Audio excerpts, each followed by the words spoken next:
कांग्रेस संचार विभाग प्रमुख सुशील आनंद शुक्ला ने मोदी कैबिनेट के विस्तार को लेकर भाजपा पर निशाना साधते हुए कहा है कि इसमें छत्तीसगढ़ की उपेक्षा की गई है। मोदी के पीएम बनने के पीछे जो है छत्तीसगढ़ की जनता का बड़ा योगदान है। चुने हुए सांसदों को उपेक्षित किया जाना निंदनीय है।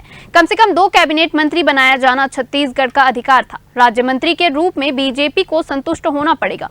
प्रदेश के बीजेपी नेता और कार्यकर्ताओं के साथ में छलावा हुआ है।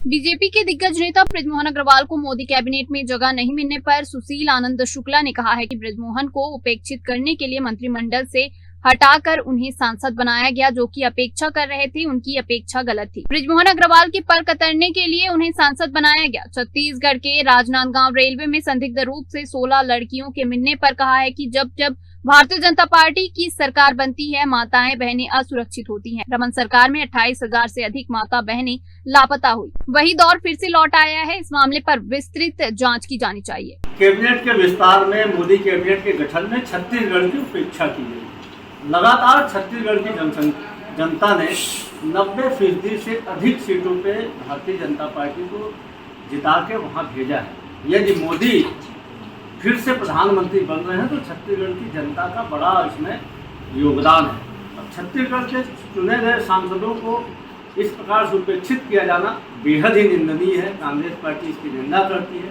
जब जब भारतीय जनता पार्टी की सरकार बनती है, छत्तीसगढ़ की माताएं बहनें असुरक्षित होती हैं। रमन राज के दौरान 28,000 से अधिक छत्तीसगढ़ की माताएं बहनें लापता थी।